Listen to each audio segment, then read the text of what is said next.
अनुच्छेद 126 के तहत कार्यकारी मुख्य न्यायाधीश की एक्टिंग जज की नियुक्ति की जाती है, राष्ट्रपति द्वारा होता है।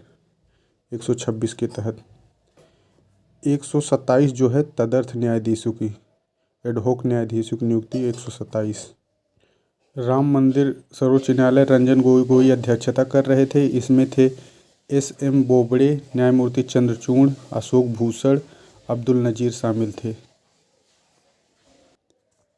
तदर्थ न्यायाधीश केवल सर्वोच्च न्यायालय में हो सकते हैं और कहीं नहीं, केवल सर्वोच्च न्यायालय में।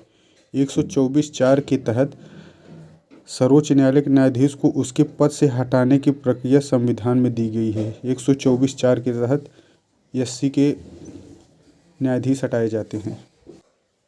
भारत में अब तक रहे मुख्य न्यायाधीश चीफ जस्टिस पहले थे हीरालाल कानिया 50 से 51 तक, दूसरे पतंजलि 51 से 54, तीसरे मेहरचंद महाजन थे 54 से 54 तक, फिर वी.के. मुखर्जी थे, फिर एस.आर. दास, भुवनेश्वर प्रसाद सिन्हा, पी.वी. गटकर, ए.के. सरकार, के सुब्बा राव भी मुख्य न्यायाधीश रहे हैं। के.एन. बाचू समिति जो बनी है वही है, ये भी मुख्य न्यायाधीश रहे। एम.एस. हिदायतुल्लाह ये उपराष्ट्रपति भी बने हैं, न्यायाधीश रहे। जे.सी. शाह ये भी। एम.एस. सीकरी जो समिति बनी थी, सीकरी भारत के मुख्य न्यायाधीश थे। अजीत नाथ रे ये भी मुख्य न्यायाधीश रहे हैं। एम.एच. बेग, वाई.वी. चंद्रचूड़ रहे हैं मुख्य न्यायाधीश। पी.एन. भगवती ये आई.सी.जे. के जज बने। आर.एस. पाठक आई.सी.जे. के जज बने। पी.एन. भगवती और आर.एस. पाठक बने हैं। ई. वेंकट रमैया भी भारत के मुख्य न्यायाधीश सी.जी.आई. रहे हैं। सब्यसाची मुखर्जी सी.जी.आई. रहे हैं। रंगनाथ मिश्रा सी.जी.आई. के.एन. सिंह सी.जी.आई. एम.एच. कानिया सी.जी.आई. ललित मोहन शर्मा ये भी भारत के मुख्य न्यायाधीश रहे हैं।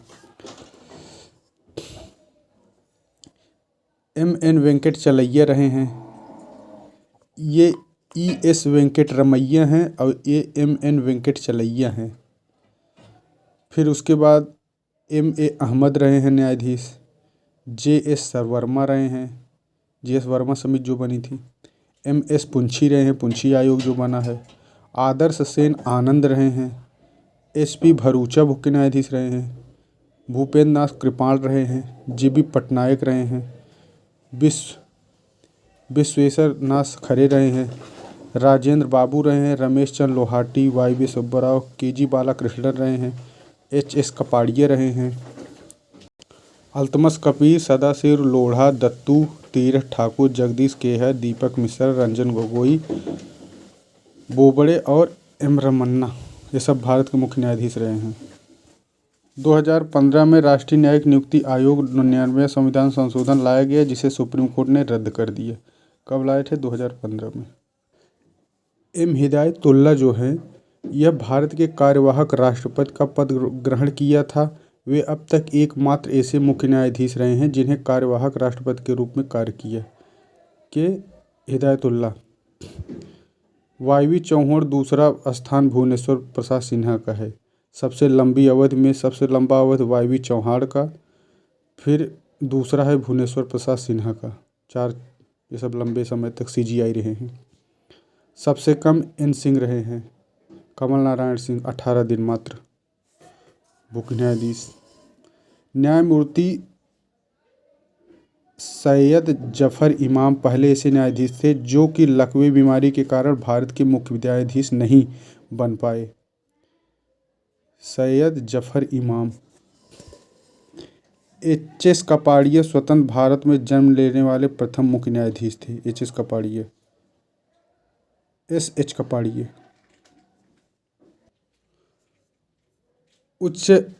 उच्चतम न्यायालय का वह प्रथम न्यायाधीश कौन था जिसको उसके पद से हटाए जाने के प्रस्ताव 1991 में लोकसभा में लाया गया था? तो वो थे न्यायमूर्ति वी. रामास्वामी के खिलाफ लाया गया था 91 में। न्यायाधीश जांच अधिनियम बना था 1968 में।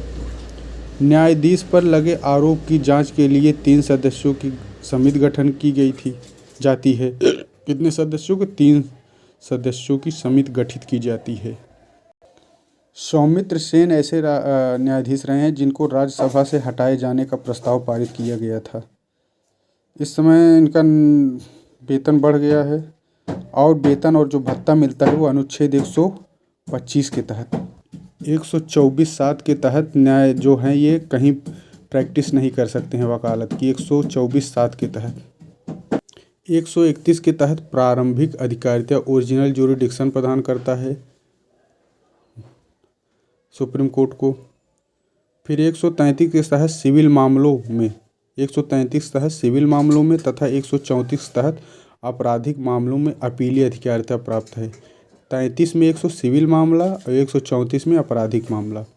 136 जो है अनुच्छेद ये उच्चतम न्यायालय को वैवेकीय अधिकार डिस्क्रेशनरी पावर प्रदान करता है। 136 वैवेकी, 134 आपराधिक, 133 सिविल, 131 प्रारंभिक अधिकारिता। 139A उच्चतम न्यायालय को सलाहकारी अधिकारिता देता है। 139A 143 के तहत उच्चतम न्यायालय को सलाहकारी अधिकार एडवाइजरी ज्यूरिडिक्शन। और अभिलेख न्यायालय जो है 129 है। 129 के तहत अभिलेख है। और अनुच्छेद 141 के तहत दिए गए निर्णय सभी न्यायालयों में आबद्धकर होंगे, यानी इसका निर्णय सभी न्यायालयों में आबद्धकर होगा, बाइंडिंग होगा। 141 के तहत प्रारंभिक ओरिजिनल ज्यूरिडिक्शन के तहत सीधे सुनवाई आत्यंतिक एब्सोल्यूट अधिकार दिया गया है। सीधे उच्चतम न्यायालय में इसकी सुनवाई की जा सकती है, सर्वोच्च न्यायालय में सीधे।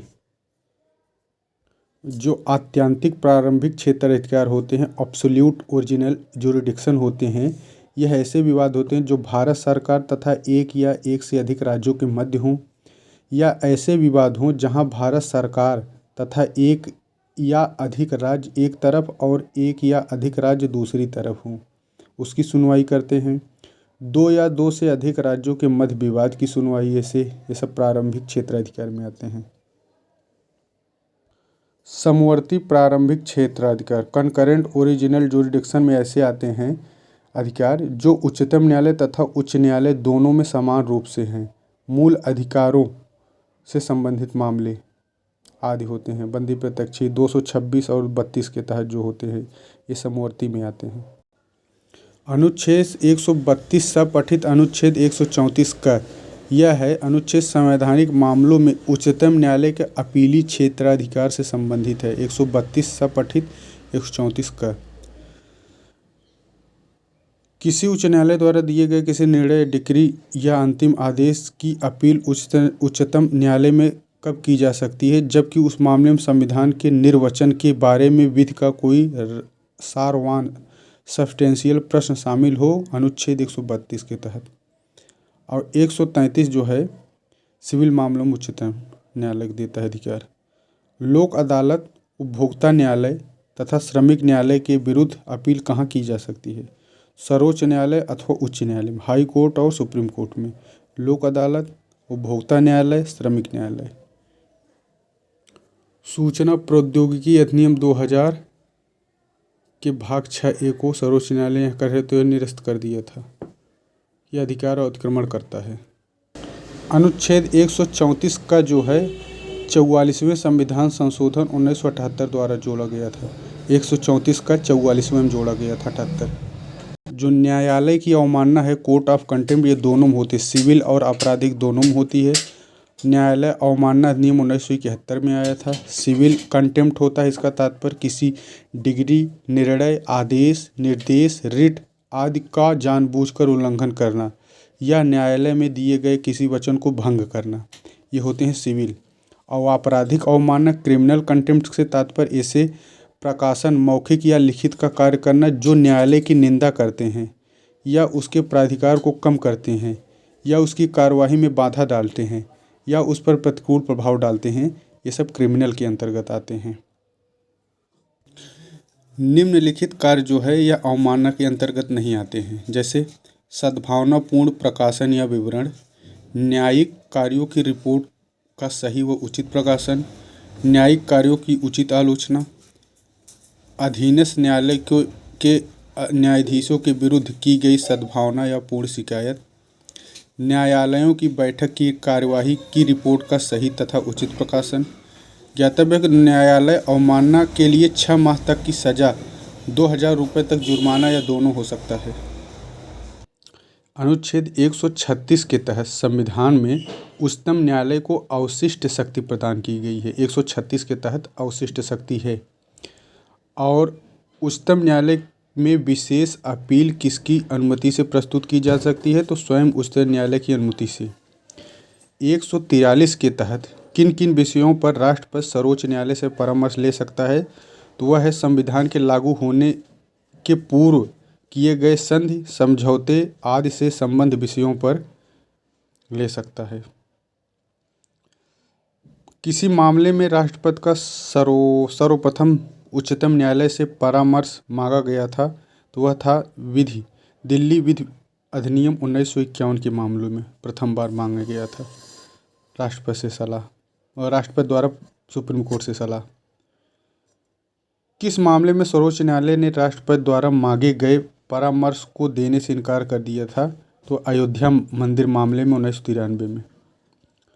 भारतीय संविधान में उच्चतम न्यायालय का परामर्शी क्षेत्राधिकार, यह जो है कनाडा के संविधान से लिया गया है। उच्चतम न्यायालय का परामर्शी क्षेत्राधिकार जो है कनाडा से लिया गया है। अनुच्छेद 145 के तहत उच्चतम न्यायालय की पुनर्विलोकन की शक्ति है। किसमें? 145 है पुनर्विलोकन रिव्यू। 139 का जो है उच्चतम न्यायालय को अंतरिम करने या अपने पास मंगाने की शक्ति है। उस किसी मामले को अपने पास या अंतरित करने की शक्ति है 139 का के तहत। और 141 जो है अनुच्छेद, यह डॉक्ट्रिन ऑफ प्रेसिडेंट को संवैधानिक मान्यता प्रदान करता है।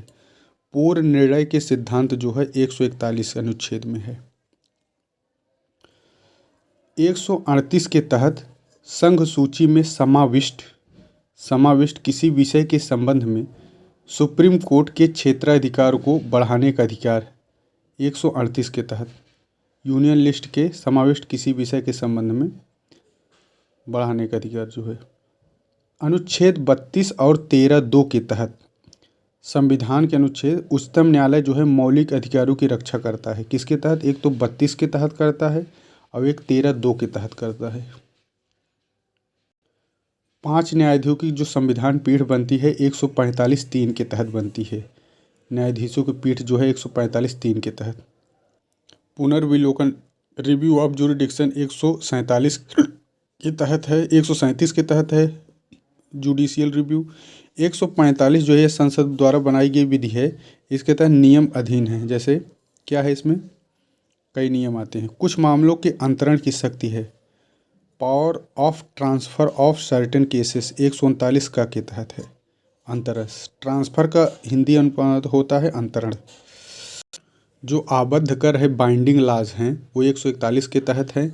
इसमें उच्चतम न्यायालय के निर्णय उच्च न्यायालय के पूर्व निर्णय के प्रेसिडेंट रूप में विधि का बल रखते हैं। इस प्रकार भारत में पूर्ण निर्णयन के सिद्धांत डॉक्ट्रिन ऑफ प्रेसिडेंट को अनुच्छेद 141 के तहत संवैधानिक मान्यता प्रदान किया गया है।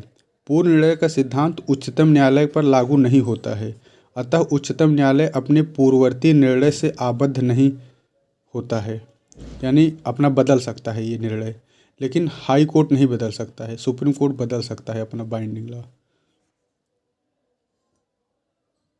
2019 के तहत 5 न्यायाधीशों की संवैधानिक पीठ ने निर्णय दिया कि मुख्य न्यायाधीश CJI का कार्यकाल एक लोक प्राधिकरण पब्लिक अथॉरिटी है, अतः यह सूचना के अधिकार अधिनियम के दायरे में आएगा। 139 के तहत उच्चतम न्यायालय में रिट जारी करने की शक्ति है 100 संसद विधि द्वारा, और उच्चतम न्यायालय की आनुषंगिक शक्तियाँ जो एंसिलरीज पावर्स होती हैं वह 140 में दी गई है। सुप्रीम कोर्ट की आनुषंगिक शक्तियाँ 140 में दी गई हैं। 142 जो है यह है अपने समक्ष लंबित किसी वाद या विषय में ऐसी डिक्री या आदेश पारित कर सकता है जो पूर्ण न्याय कंप्लीट जस्टिस करने के लिए आवश्यक हो। अनुच्छेद 144 के तहत भारत के राज्य क्षेत्र के सभी सिविल और न्यायिक प्राधिकारी जो all civil and judicial authority उच्चतम न्यायालय की सहायता में कार्य करेंगे। 144 के तहत सभी लोग उच्चतम न्यायालय की सहायता करेंगे। 144 के तहत जूडिस जो है NIC द्वारा प्रचलित एक न्यायिक सूचना पद्धति है जिसके द्वारा CD रोम पर उच्चतम न्यायालय के 1950 से 2000 तक के सभी निर्णयों का विवरण होगा। कोर्टनिक होता है ऐसा पद्धति जो उच्चतम न्यायालय के किसी भी मुकदमे की स्थिति के विषय में जानकारी प्राप्त। पब्लिक लिटिगेशन अमेरिका से शुरू हुआ। भारत में इसकी शुरुआत भागलपुर बिहार से हुआ, जेल में बंदी वाले, जिसमें KM रुस्तम जी ने एक लेख में एडवोकेट श्रीमती हिंगोरानी के मामले में अनुच्छेद 32 के तहत, फिर PN भगवती जो है 85 में, और फिर न्यायमूर्ति अय्यर जो है साहब ने, ये लोग इसमें लोकहितवाद न्यायिक प्रक्रिया के नवीन दृष्टिकोण में इन्होंने अपना योगदान दिया। न्यायमूर्ति कृष्ण अय्यर ने कहा, वादकरण और पीड़ित व्यक्ति की संकुचित धारणा का स्थान अब वर्ग कार्यवाही लोकहितवाद लाने की विस्तृत धारणा ने ले लिया है। लोकहितवाद न्यायिक सक्रियता का एक प्रमुख पक्ष है। इस अवधारणा को अपनाने के कारण अनुच्छेद 132 के तहत उच्च न्यायालय ने अत्यंत व्यापक हो गई है। लोकहित जो है वाद उच्चतम न्यायालय या उच्च न्यायालय में प्रस्तुत किया जा सकता है। हाई कोर्ट, सुप्रीम कोर्ट दोनों में PIL। हाई कोर्ट जो है भाग अनुच्छेद संविधान के भाग 6 के अध्याय 5 से में 214 से 232 तक है। 214 से 232 तक है। 214 में है प्रत्येक राज्य में एक उच्च न्यायालय होगा, 214 में है। और 231 में दिया गया है, इसके तहत संसद 2 या 2 से अधिक राज्यों के लिए एक ही उच्च न्यायालय बना सकती है। यह 231 में है। और 214 में है एक हाई कोर्ट होगा। फिर 216 में है जो उच्चतम न्यायालय का गठन जो दिया गया है 216 के तहत किया जाता है गठन 216 में। 215 में उच्चतम हाई कोर्ट का अभिलेख न्यायालय के रूप में 215 जो है हाई कोर्ट अभिलेख न्यायालय घोषित करता है। और न्याय नियुक्ति जो है 217 में होता है। 217 के तहत उनकी नियुक्ति होती है। किसके तहत? 217 के तहत नियुक्ति होती है।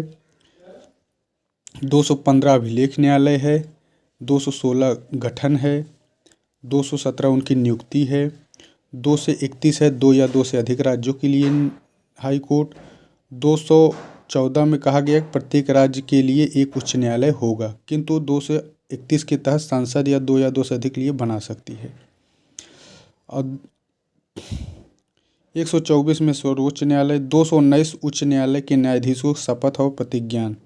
19 में इनका शपथ है, 17 में नियुक्ति है, 15 में अभिलेख न्यायालय, 16 में गठन, 16 गठन, 15 अभिलेख न्यायालय, 19 में शपथ, 17 में नियुक्ति। 220 के तहत इनका क्या है? विधि द्वारा व्यवसाय पर निर्बंध, रिस्ट्रिक्शन ऑन प्रैक्टिसेस के बारे में है व्यवसाय पर। और 21 के तहत वेतन और प्रावधान मिलता है। और राष्ट्रपति भारत के मुख्य न्यायाधीश से परामर्श के पश्चात उच्चतम न्यायालय से दूसरे उच्च न्यायालय में स्थानांतरण कर सकता है। कौन? राष्ट्रपति भारत के मुख्य न्यायाधीश के परामर्श से कर सकता है इनका ट्रांसफ़र। 222 के तहत ये कर सकता है। और कार्यकारी मुख्य न्यायाधीश एक्टिंग जस्टिस जो की नियुक्ति 223 में होता है। एक्टिंग 223 के तहत कार्यकारी मुख्य न्यायाधीश की नियुक्ति की जाती है। 226 जो है रिट जारी करता है।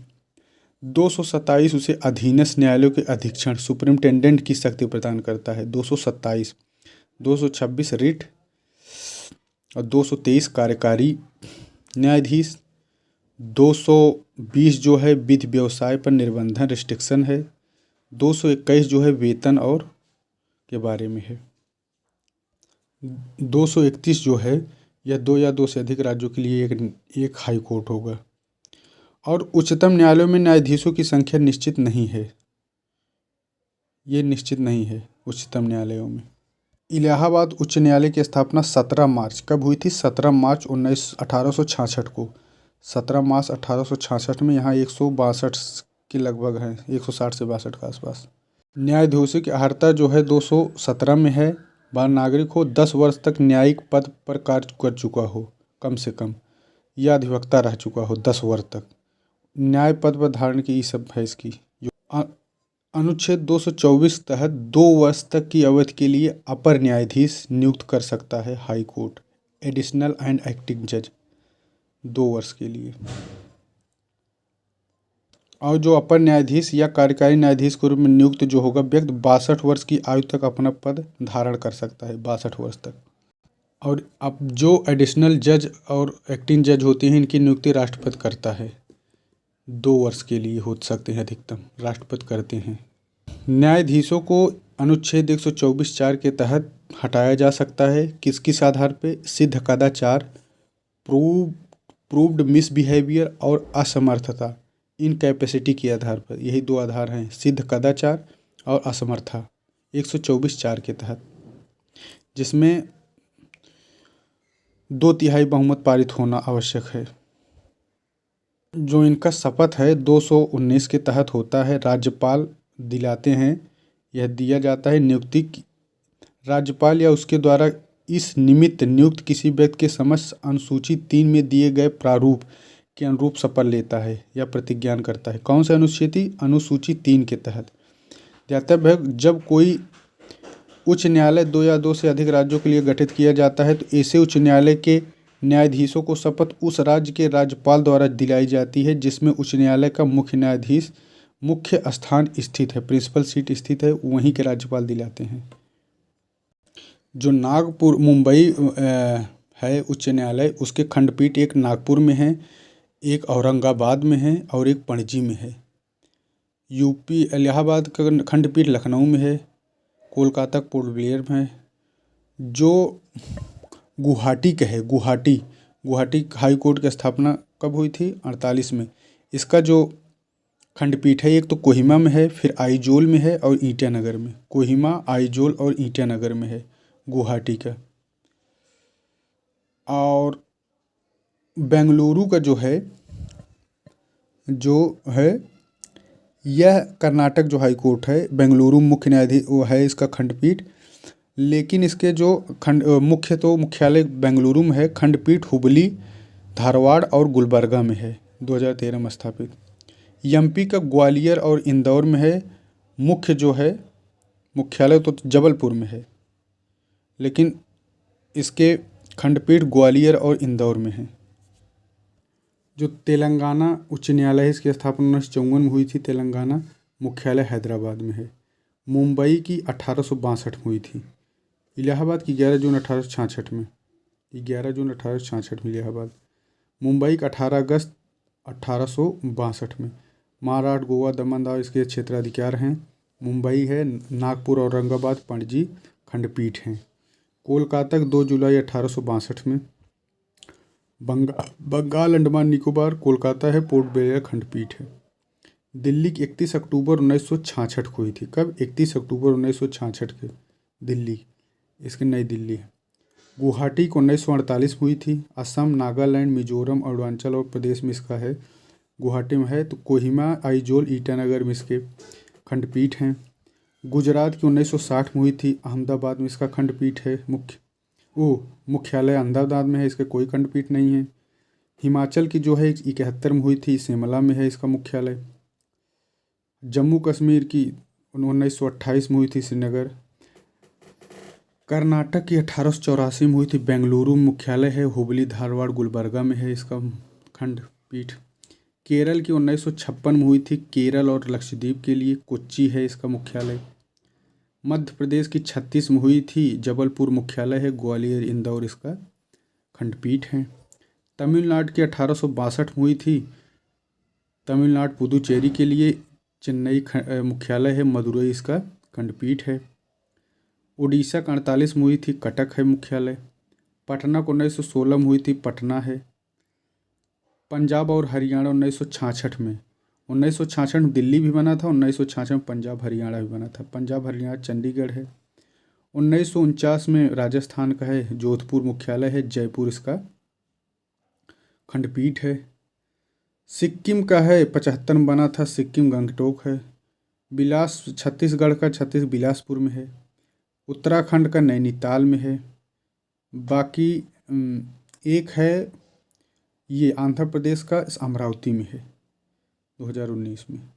त्रिपुरा 2013, मेघालय 2013, मेघालय, त्रिपुरा 2013, मणिपुर 2013। पहले मेघालय बना, फिर मणि, फिर त्रिपुरा। पहले मेघालय बना, फिर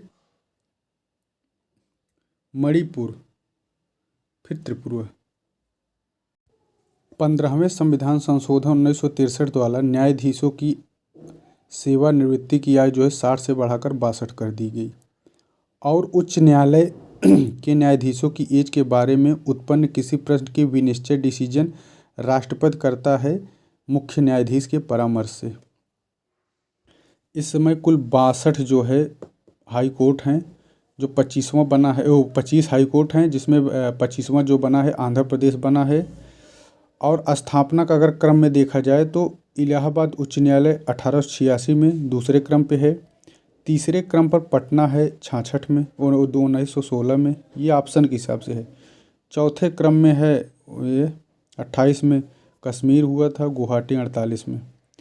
इलाहाबाद जो है यहाँ स्वीकृत पद 160 हैं। इलाहाबाद उच्च न्यायालय की स्थापना 11 जून को हुई थी। कब? 11 जून 1966 को मूलतः आगरा में हुई थी और 69 में इसे इलाहाबाद आ गया, हस्तांतरित कर दिया गया। आगरा से इलाहाबाद 1869 में आया। 11 जून 1866 को हुई थी ये। मुंबई उच्च न्यायालय की 3 खंडपीठें हैं, एक नागपुर, पणजी और औरंगाबाद में। कर्नाटक की भी 3 खंडपीठें हैं, हुबली, धारवाड़, गुलबर्गा। पुदुचेरी पर चेन्नई उच्च न्यायालय का और लक्षद्वीप पर केरल का। वित्तीय आपात के दौरान राष्ट्रपति उच्च न्यायालय के न्यायाधीशों के वेतन में कमी करने का निर्देश दे सकता है। किसी न्यायाधीश का उच्च न्यायालय से दूसरे उच्च न्यायालय में स्थानांतरण जो होता है, राष्ट्रपति जो है मुख्य न्यायाधीश की परामर्श से करता है। उच्च न्यायालय के मुख्य न्यायाधीश के परामर्श से ऐसा करता है। जो किसी संघ राज्य क्षेत्र के संबंध में किसी उच्च न्यायालय के क्षेत्राधिकार जुरिडिक्शन को बढ़ाने या समाप्त करने का अधिकार जो है संसद को अनुच्छेद 230 के तहत है। उसका जुरिडिक्शन बढ़ेगा, घटेगा, यह अनुच्छेद 230 में है। उच्चतम न्यायालय की रिट अधिकारिता स्वयं एक मूल अधिकार है। क्या है? उच्चतम न्यायालय की रिट अधिकारिता स्वयं एक मूल अधिकार है, जबकि उच्च न्यायालय की रिट जारी करने की शक्ति एक वैवेकी उपचार है, डिस्क्रिशनरी रेमेडी है। ये बहुत ध्यान रखने, इसका तो सीधा मूल अधिकार है सुप्रीम कोर्ट का, हाई कोर्ट का नहीं है, ये डिस्क्रिशनरी है। भारत के रिट्स होते संबंधी प्रावधान आंग्ल विधि से लिया गया है। इंग्लैंड में इसे परमाधिकार रिट, प्रोरोगेटिव रिट्स के नाम से जाना जाता है। परमाधिकार, प्रेरोगेटिव। 227 के तहत, अनुच्छेद 227 के तहत उच्च न्यायालय को प्रशासनिक क्षेत्राधिकार दिया गया है। 200 हाई कोर्ट को प्रशासनिक यानी एडमिनिस्ट्रेटिव जुरिडिक्शन जो है 227 के तहत इसको मिला हुआ है। अनुच्छेद 228 के तहत हाई कोर्ट को जो है कुछ मामलों को अपने पास मंगाने का अधिकार है। किसके तहत? 228 के तहत कुछ मामलों को अपने पास मंगाने का अधिकार है हाई कोर्ट को। भारत में किस उच्च न्यायालय का क्षेत्राधिकार सर्वाधिक राज्यों में है? तो वह गुवाहाटी का सर्वाधिक राज्यों में है। मूल अधिकारों के संबंध में उच्च न्यायालय को जो है प्रारंभिक क्षेत्राधिकारिता प्राप्त है। उच्च न्यायालय को अवमानना कंटेम्प्ट के लिए 215 के तहत, हाई कोर्ट कंटेम्प्ट 215 के तहत। अनुच्छेद 134A के तहत उच्च न्यायालय को, हाई कोर्ट को उच्चतम न्यायालय में अपील के लिए प्रमाण पत्र की शक्ति प्राप्त है। किसके तहत? 134A के तहत प्राप्त है। यह अनुच्छेद 132, 33 और 34 के तहत उच्चतम न्यायालय में अपील के लिए उच्च न्यायालय का प्रमाण पत्र आवश्यक होता है। जो सर्वोच्च हाई सुप्रीम कोर्ट है यह भाग 4 में है और अध्याय 5 में अनुच्छेद 124 से 47 तक है। ये सुप्रीम कोर्ट भाग 4 में है और हाई कोर्ट जो है भाग 6 में है, 214 से 232 के तक है। इसमें अधिकतम संख्या निश्चित है, हाई कोर्ट में अधिकतम संख्या निश्चित नहीं होती है। और सर्वोच्च न्यायालय न्यायाधीशों के जो वेतन भत्ते पेंशन होते हैं भारत के संचित नीति पर भारित होते हैं 112(3) के तहत। और जो कि हाई कोर्ट के जो मुख्य न्यायाधीश होते हैं या न्यायाधीश होते हैं उनका जो है यह जो वेतन भत्ते होते हैं राज्य की संचित नीति पर भारित होते हैं तथा पेंशन भारत की संचित नीति पर। पेंशन भारत की संचित नीति पर होंगे और वेतन राज्य की संचित नीति पर भारित होते हैं। सर्वोच्च यानी सुप्रीम कोर्ट है, सर्वोच्च न्यायालय में अपर न्यायाधीशों की नियुक्ति का प्रावधान है। कहाँ? सर्वोच्च न्यायालय में। उच्चतम न्यायालय में तदर्थ न्यायाधीशों की नियुक्ति का प्रावधान नहीं है। मतलब हाई कोर्ट में तदर्थ एडहॉक न्यायाधीश नहीं बन सकते हैं, इसका प्रावधान नहीं है। एडहॉक न्यायाधीश केवल सुप्रीम कोर्ट में है। अनुच्छेद 224 के तहत उच्च न्यायालय में 2 वर्ष के लिए अपर न्यायाधीश नियुक्त किए जाने का प्रावधान है, 2 वर्ष के लिए। उच्चतम न्यायालय को परामर्शी क्षेत्राधिकार नहीं प्राप्त है। उच्च न्यायालय को नहीं प्राप्त, हाई कोर्ट को नहीं प्राप्त है, लेकिन सुप्रीम कोर्ट को प्राप्त है परामर्शी क्षेत्राधिकार, हाई कोर्ट को नहीं प्राप्त है। अनुच्छेद 227 के तहत जो हाई कोर्ट को अपने अधीनस्थ न्यायालय तथा अधिकरणों पर अधीक्षण सुपरिटेंडेंस की शक्ति देता है, 227 के तहत। सर्वोच्च न्यायालय का सेवानिवृत्त न्यायाधीश भारत के किसी भी न्यायालय की वकालत नहीं कर सकता है। यह अनुच्छेद 124(7) में दिया गया है कि किसी भी राज्य में वह वकालत नहीं कर सकता है। लेकिन उच्च न्यायालय का सेवानिवृत्त न्यायाधीश उच्चतम न्यायालय तथा ऐसे अन्य उच्च न्यायालयों में जिसमें उसने अस्थायी न्यायाधीश के रूप में कार्य नहीं किया है को छोड़कर किसी न्यायालय में वकालत नहीं कर सकता है, 220 में है।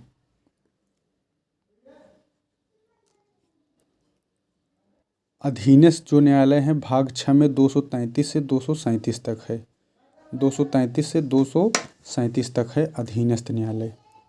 233 में है जिला न्यायाधीशों की नियुक्ति, जिला न्यायाधीश, ये सब 233 में है। इनकी नियुक्ति जो है राज्यपाल द्वारा उस राज्य के उच्च न्यायालय से के पश्चात किया जाएगा। कोई व्यक्ति जिला न्यायाधीश के पद पर तभी नियुक्त किया जाएगा जब वह पहले से ही संघ या राज्य की न्यायिक सेवा में कम से कम 7 वर्ष तक अधिवक्ता के रूप में कार्य किया हो और उसकी नियुक्ति की उच्च न्यायालय ने सिफारिश की हो। 7 वर्ष होना चाहिए कम से कम। अनुच्छेद 236 के तहत ये सब जज आते हैं। जज of civil court, additional district जज, ये सब जज जितने भी होते हैं 236 के तहत आते हैं।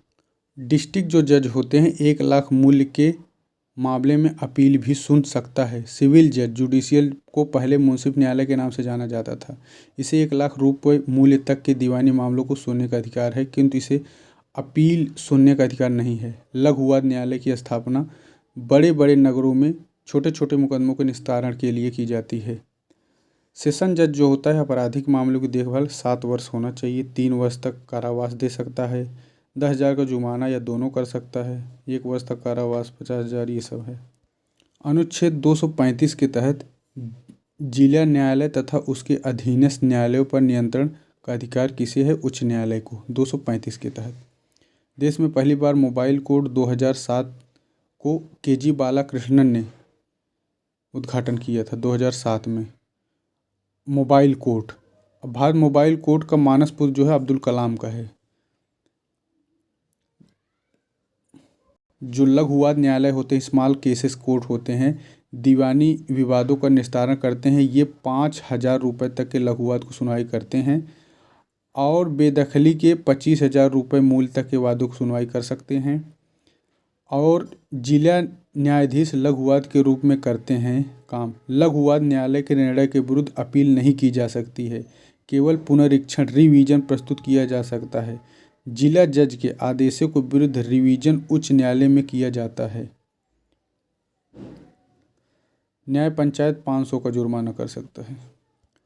वर्तमान सेवानिवृत्त न्यायाधीश या प्रतिष्ठित विधिक व्यक्ति पीठासीन अधिकारी होता है और सामान्यतः एक अधिवक्ता एवं एक सामाजिक कार्यकर्ता इसके सदस्य होते हैं। किसमें? लोक अदालत जो होता है, यह विधिक सेवा प्राधिकरण अधिनियम 1987।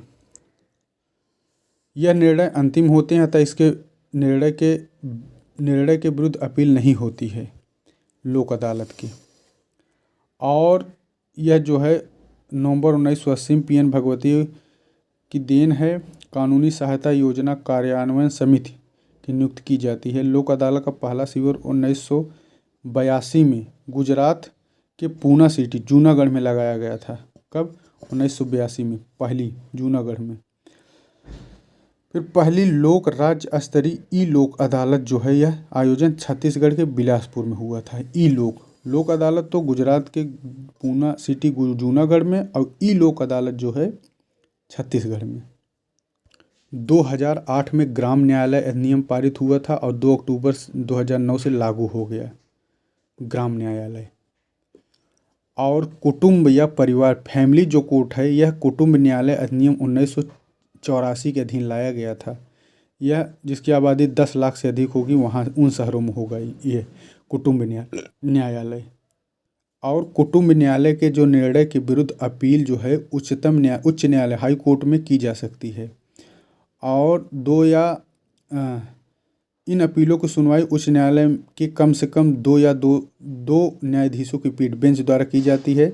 अनुच्छेद 136 के तहत इसकी अपील सर्वोच्च न्यायालय में भी की जा सकती है।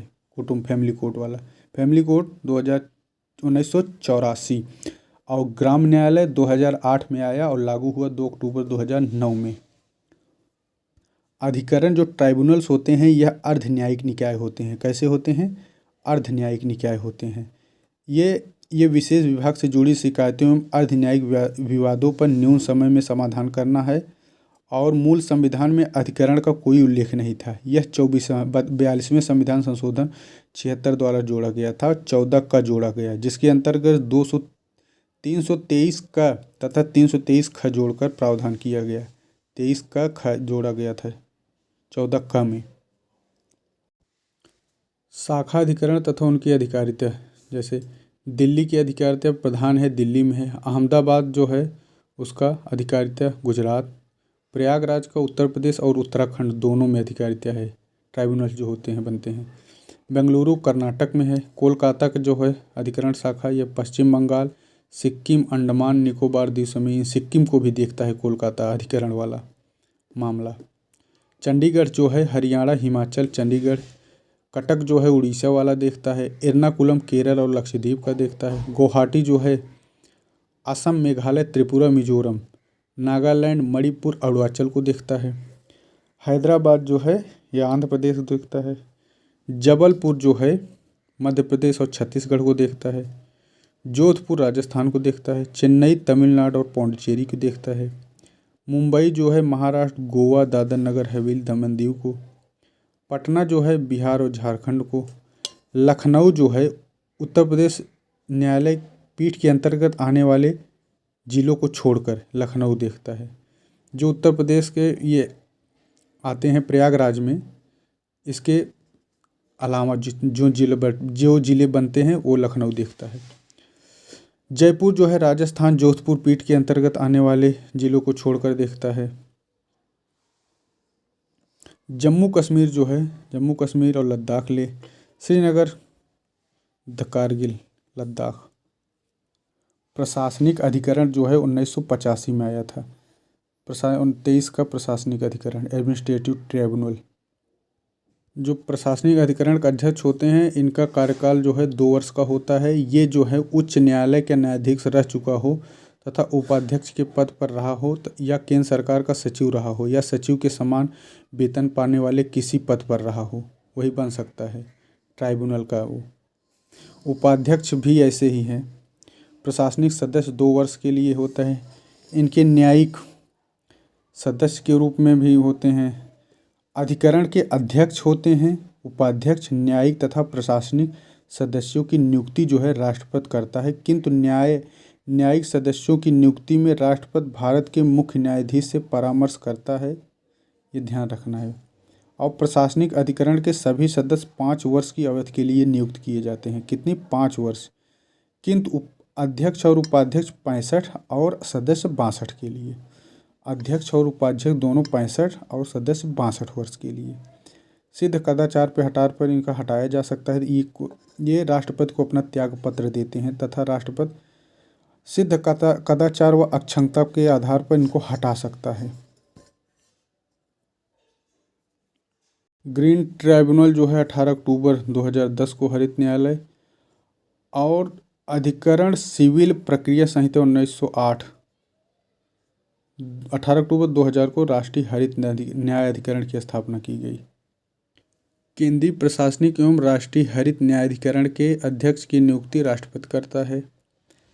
केंद्र सरकार 8 अपीली न्यायाधिकरण को भंग करके उनके कामकाज को अपीली न्यायालय को सौंपे जाने 19 अन्य न्यायाधिकरणों की सूचना के माध्यम से। सीमा शुल्क आबकारी एवं सेवा कर अपीली न्यायाधिकरण CESTAT, इसमें एक अध्यक्ष उपाध्यक्ष और 23 सदस्य, कुल 23 लोग 1982 में आया था। और इसके अध्यक्ष उपाध्यक्ष 21 सदस्य होते हैं। इनकी पीठें दिल्ली, मुंबई, कोलकाता, चेन्नई और बेंगलुरु में है। प्रत्येक पीठ 10 लाख रुपए तक मूल्य तक देख सकता है।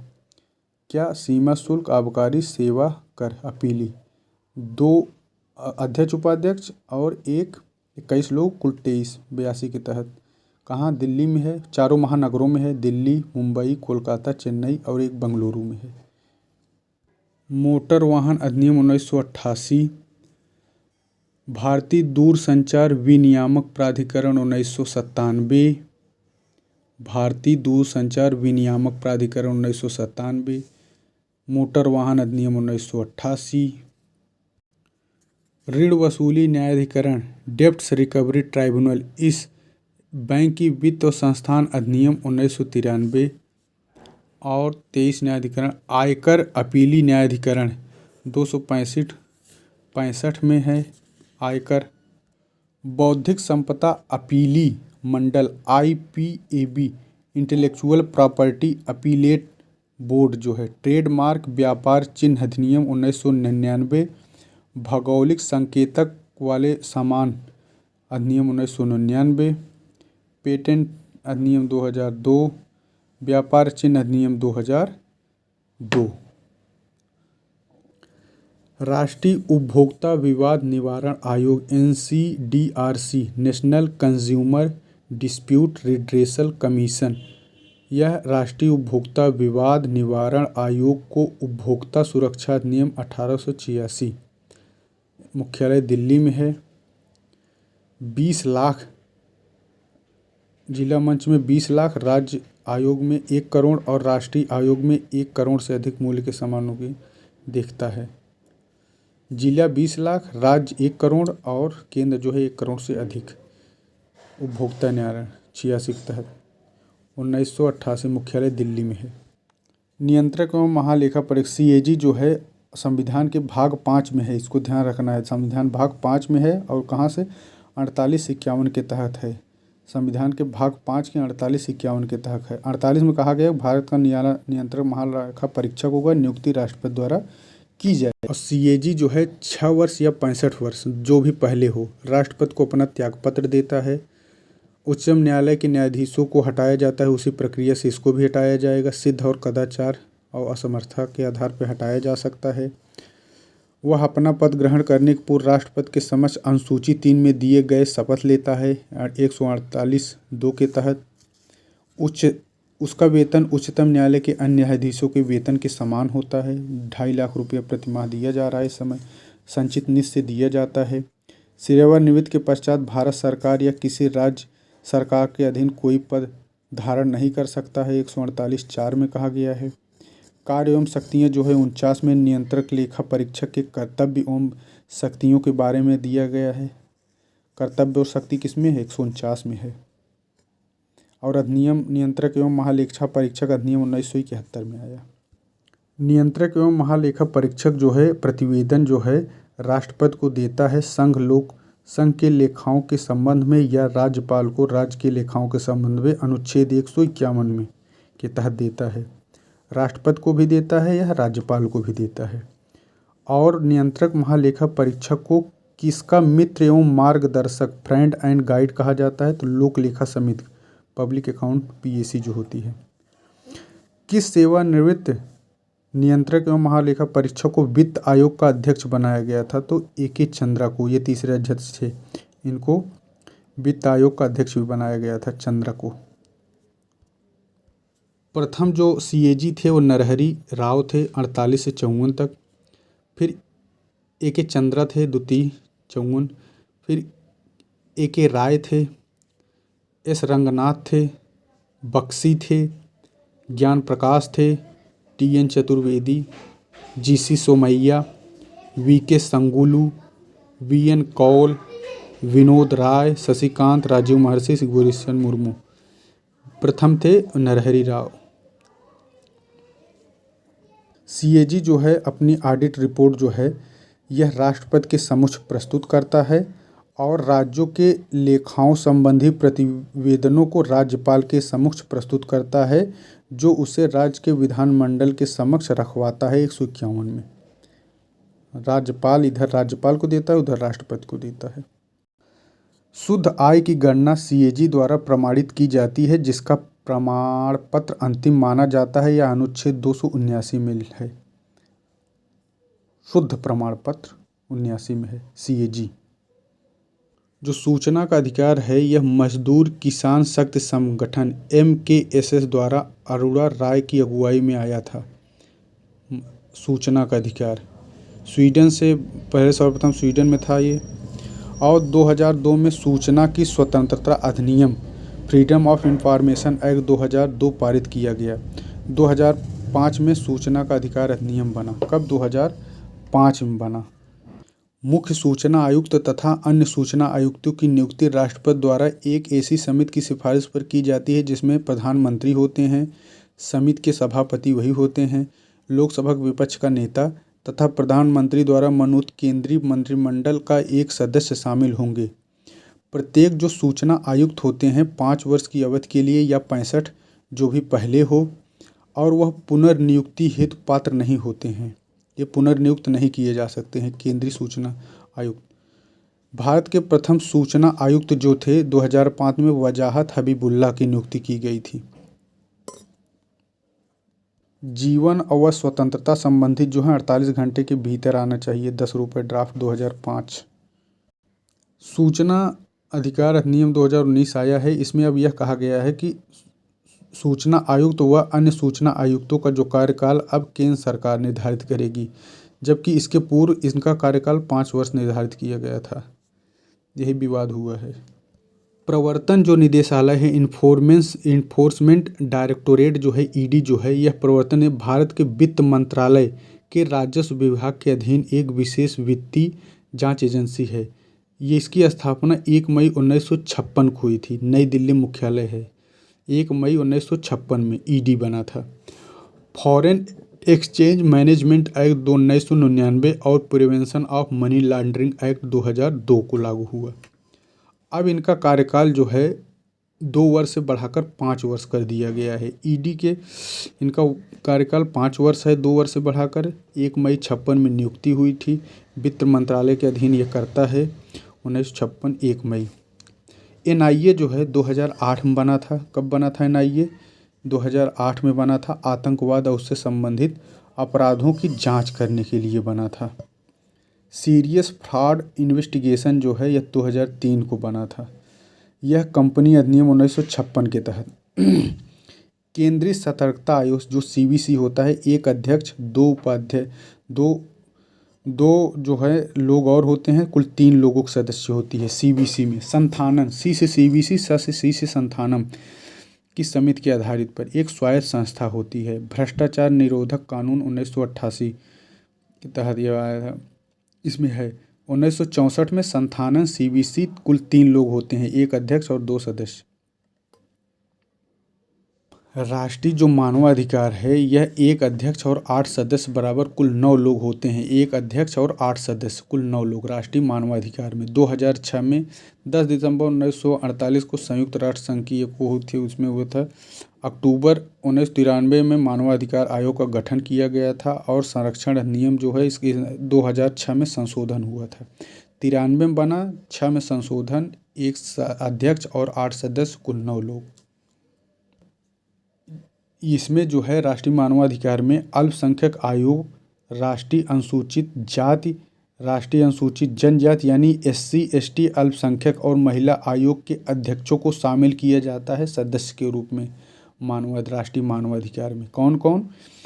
ST SC आयोग के अध्यक्ष हो गए, अल्पसंख्यक हो गए, महिला आयोग। और इनकी जो आयोग के अध्यक्ष व सदस्यों की नियुक्ति जो होती है यह प्रधानमंत्री के नेतृत्व में गठित 6 सदस्यीय समिति की सिफारिश पर होती है, जिसमें प्रधानमंत्री, गृह मंत्री, लोकसभा अध्यक्ष, राज्यसभा का उपसभापति तथा दोनों सदनों के मुख्य विपक्षी दल के नेता होते हैं। और इनका जो कार्यकाल होता है यह 5 वर्ष या 70। मानवाधिकार जो संरक्षण आया और संशोधन आया 2019 में हुआ है। आयोग के सदस्यों की संख्या को बढ़ाकर 3 कर दिया गया है। 1 सदस्य महिला होंगी।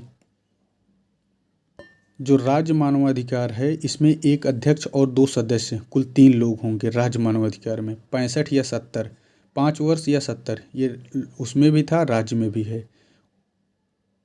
और मानव संरक्षण अधिकार अधिनियम 1993 के आधार पर धारा 21 है। राज्य मानवाधिकार आयोग भारतीय संविधान की 7वीं अनुसूची में, किसमें? 7वीं अनुसूची में और राज्य सूची और समवर्ती सूची के अंतर्गत शामिल विषयों से संबंधित मानव अधिकारों को उल्लंघन की जांच कर सकता है। 2006 में अधिनियम 1 अध्यक्ष 2 सदस्य 5 वर्ष है और सचिव होते हैं। इनके जो सदस्यों का राज्य मुख्यमंत्री, राज्य का गृह मंत्री, विधानसभा का अध्यक्ष और विपक्ष का मुख्य नेता इसमें होते हैं। राज्य मानवाधिकार एक केवल सलाहकारी संस्था है। 2006 अधिनियम आया था। लोकपाल एवं लोकायुक्त जो है प्रथम घोष बने थे 2013 में। मोरारजी देसाई 1963 में लाए थे। 5 या 70 वर्ष, देखिए लोकपाल का भी 5 और 70 वर्ष है और मानवाधिकार का भी 5 और 70 वर्ष है। 1 अध्यक्ष और 8 सदस्य होते हैं। प्रणब मुखर्जी इनको पारित किए थे। 1 अध्यक्ष और 8 सदस्य होते हैं। 5 या 70 वर्ष इनकी हो सकती है। 63 में मोरारजी देसाई लोकपाल प्रथम थे। 2013 में घोष बने लोकायुक्त। 1967 में हनुमंतैया को इसको अध्यक्ष बनाया गया था। प्रशासनिक सुधार आयोग जब बना था मोरारजी देसाई की अध्यक्षता में प्रथम प्रशासनिक सुधार आयोग बना गया था। बाद में 1967 में हनुमंतैया को अध्यक्ष बनाया गया था, लेकिन 66 में देसाई के। और पहला जो लोकपाल और लोकायुक्त विधेयक था 68 में लोकसभा में पेश किया गया था। 2013 में लोकसभा द्वारा पारित। प्रणब मुखर्जी राष्ट्रपति थे तब बना था। और लोकपाल में 1 अध्यक्ष और अधिकतम 8 अन्य सदस्य हो सकते हैं। कितने टोटल? 8 लोग। 1 अध्यक्ष और 8 लोग, कुल 9 लोग हो सकते हैं, जिसमें कम से कम आधे सदस्य अनुसूचित जनजाति यानी SC ST OBC और अल्पसंख्यक व महिलाओं में से होने चाहिए। ST SC OBC महिलाओं में से होने चाहिए आधे, कम से कम आधे। जो चयन समिति बनती है प्रधानमंत्री, लोकसभा अध्यक्ष, लोकसभा विपक्ष के नेता और भारत के मुख्य न्यायाधीश भी होते हैं। ध्यान रखना, इसमें भारत के मुख्य न्यायाधीश भी होते हैं लोकपाल में। लोक सेवा की सभी श्रेणियां होंगी। वे सभी संस्थाएं होंगी जो विदेशों स्रोतों से 10 लाख रुपए से ज़्यादा का दान लेंगी। लेकिन लोकपाल पीड़ित व्यक्ति को अदालत या वैधानिक न्यायाधिकरण से मिले किसी भी फैसले के विरुद्ध किसी प्रकार की जांच नहीं कर सकता है। CBI अधिकारियों के तबादले के लिए लोकपाल की मंजूरी की आवश्यकता होगी। भ्रष्ट तरीके से अर्जित की गई संपत्ति को जब्त करने का भी प्रावधान है। और ट्रायल के लिए विशेष अदालतों की स्थापना को उल्लेख है इसमें। लोकपाल होते हैं केंद्र के। लोकायुक्त जो होते हैं राज्यों के लिए होते हैं। प्रथम उड़ीसा, इसमें 1 अध्यक्ष और 8 सदस्य होते हैं। यह सर्वप्रथम लोकायुक्त कार्यालय की स्थापना, जो लोकायुक्त संस्था का गठन किया था वो तो उड़ीसा ने किया था, और जबकि सर्वप्रथम लोकायुक्त जो कार्यालय की स्थापना जो है महाराष्ट्र ने किया था। उसके बाद बिहार ने किया था। उत्तर प्रदेश जो है 1975 में किया था लोकायुक्त। यूपी कब किया था? 1975 में लोकायुक्त यूपी। निम्नलिखित में से किसमें उच्चतर न्यायालय के न्यायाधीशों की नियुक्ति में कार्यपालिका, विधायिका और मुख्य न्यायाधीश की भागीदारी की अनुशंसा की गई है? तो वह की गई द्वितीय प्रशासनिक सुधार आयोग। कौन सा द्वितीय प्रशासनिक सुधार आयोग? भारत के नियंत्रण महालेखा परीक्षक के संबंध में कौन सा सही नहीं है? राष्ट्रपति इसकी नियुक्ति करते हैं, यह सही है। वेतन जो है सर्वोच्च न्यायालय के न्यायमूर्ति समान होता है, सही है। सेवानिवृत्ति के पश्चात वह अन्य सरकारी सेवा पदों पर अयोग्य हो जाता है, ठीक है। उसको राष्ट्रपति पदच्युत कर सकते हैं या नहीं, ये गलत है। केंद्र और राज्य संबंध, जो विधायी संबंध होता है यह भाग 11 में है। 245 से 55 विधायी किस में है, भाग 11 में 45 से 55 में दिया गया है। 245 से 46 केंद्र और राज्य के मध्य विधायी शक्तियों का वितरण व विनियमित करने। 248 संसद की अवशिष्ट विधायी शक्तियों के बारे में। 249, 50, 52, 53 के विभिन्न अंतर्गत परिस्थितियों में संसद को राज्य सूची के विषयों पर। 49, 50, 52 और 53 राज्य सूची के विषयों पर। वित्तीय आपात की उद्घोषणा कितने दिनों के भीतर संसद द्वारा अनुमोदित कर दी जानी चाहिए, तो 2 माह के अंदर। और वित्तीय आपात की उद्घोषणा का संसद द्वारा किस प्रकार के बहुमत से अनुमोदन किया जाना चाहिए, तो साधारण बहुमत से। राज्य क्षेत्र टेरिटरी के आधार पर अनुच्छेद 245 तथा विषयों मैटर्स के आधार 246 विधायी शक्तियों का विभाजन है। 245(2) में कहा गया है कि संसद द्वारा बनाई गई कोई विधि इस आधार पर अविधिमान्य इनवैलिड नहीं समझी जाएगी कि उसका राज्य क्षेत्रित एक्स्ट्रा टेरिटोरियल प्रवर्तन होगा। क्षेत्रीय सामीप्य का सिद्धांत, डॉक्ट्रिन ऑफ टेरिटोरियल नेक्सस, यह क्या है? यह जो है किसी राज्य विधानमंडल द्वारा बनाई गई विधि किसी राज्य के राज्य क्षेत्र में लागू हो सकती है यदि उस विधि बनाने वाले राज्य तथा उस विधि की विषय वस्तु में कोई वास्तविक संबंध ही हो। इसे क्षेत्रीय संबद्धता या सामीप्य का सिद्धांत, मतलब उससे रिलेटेड हो राज्य से तो बना सकता है क्षेत्र, डॉक्ट्रिन ऑफ टेरिटोरियल नेक्सस के थ्रू। जो पब्लिक अकाउंट होता है, लोक खाता या सार्वजनिक खाता, वह अनुच्छेद 266(2) में होता है। 266(2) में 267 में आकस्मिक कंटीजेंसी फंड होता है। इसमें जो है अग्रदाय इम्पैक्ट नेचर की निधि है। इस निधि में आकस्मिक और अनअपेक्षित अनफोर्सीन व्यय की पूर्ति की जाती है जिसे संसद के अनुमोदन तक टाला नहीं जा सकता है। इस निधि से व्यय के लिए संसद की पूर्व मंजूरी आवश्यक नहीं है, किंतु इसे प्रत्येक व्यय को बाद में संसद द्वारा अनुमोदित किया जाना आवश्यक है। पूर्व में कोई नहीं आवश्यक है, पहले कर सकते हैं, लेकिन बाद में इसका अनुमोदन होना आवश्यक है आकस्मिक निधि के लिए। और 267(2) के तहत राज्य की आकस्मिक निधि कॉन्टिजेंसी फंड ऑफ स्टेट स्थापित करने की शक्ति राज्य विधानमंडल को दी गई है 267(2) के तहत, और 267(1) के तहत केंद्र को। इस संघ सूची में क्या है? प्रतिरक्षा, विदेश मामले, नागरिकता, संचार, परमाणु, युद्ध, शांति, खनिज, बीमा। प्रत्यर्पण संघ में है। किसमें है? प्रत्यर्पण संघ। शेयर बाजार, संधि, रेलवे, डाक, समुद्र, बंदरगाह, बैंक, विदेशी विवाद, जनगणना भी है संघ में। डाकघर बचत बैंक संघ सूची में है। स्टॉक एक्सचेंज, मुद्रा, विदेशी रिजर्व, आयकर, कृषि से भिन्न आयकर जो होते हैं, सीमा शुल्क व निर्यात कितने? केंद्र के थ्रू होते हैं। निगम कर, सेवा कर, देखिए सेवा कर, निगम कर, सीमा शुल्क, ये तीनों सेंट्रल यूनियन लिस्ट में है। लॉटरी भी किसमें है? यूनियन लिस्ट में। अवशिष्ट विषय आदि संयुक्त राष्ट्र संघ, ये सब संघ सूची में है। स्टॉक, डाकघर, लॉटरी, प्रत्यर्पण, सब किसमें है? यूनियन लिस्ट में है। अब आ जाइए राज्य सूची में क्या है? तो राज्य सूची में है लोक व्यवस्था, पुलिस, रेल व ग्राम पुलिस सहित। कारागार किसमें है? जेल, राज्य सूची में है। भूमि भी, स्थानीय स्वशासन, प्रादेशिक लोक सेवा, स्वास्थ्य, बाजार, मेले, दांव, बेटिंग जो हम लोग लगाते हैं, बेटिंग व जुआ, गैम्बलिंग, ये राज्य सूची में है।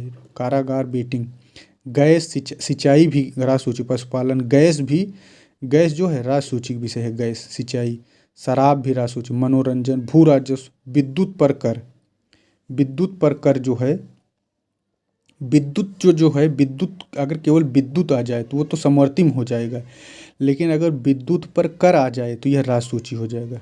टोल टैक्स यानी पथकर राज्य सूची है। प्रति व्यक्ति कर, कैपिटेशन टैक्स, ये भी राज्य सूची में है। कृषि आय पर कर, राज्य सूची।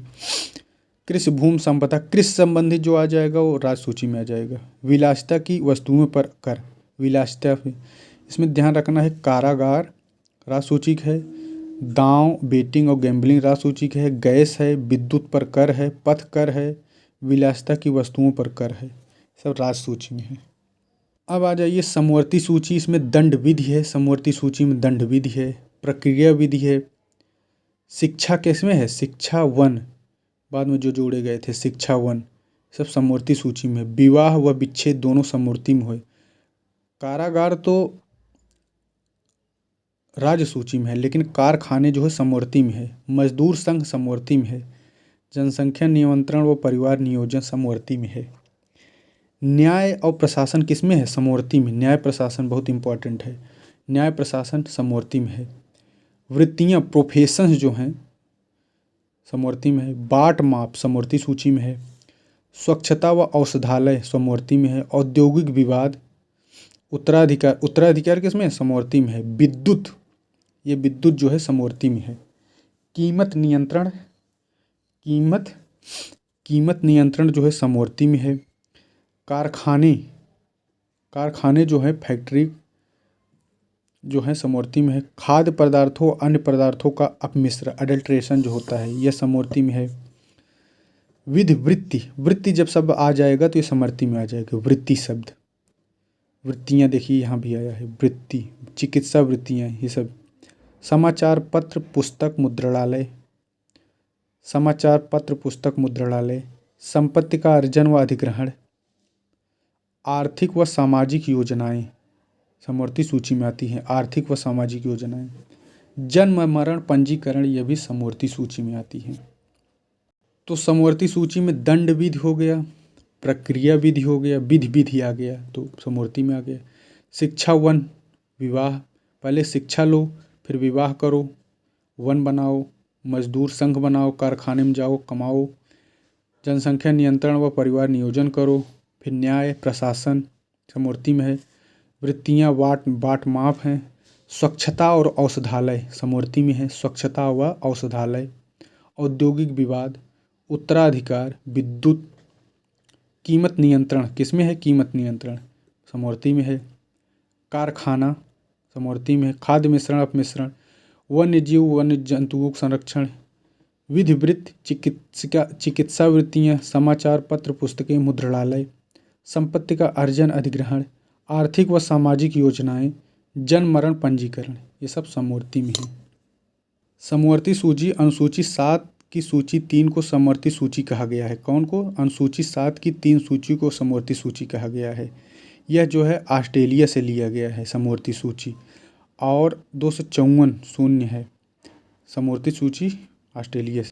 संघ सूची जो है 7 की अनुसूची 1 में है, और राज्य सूची 7 की अनुसूची 2 में है, और जो समवर्ती है राज्य की अनुसूची 3 में है।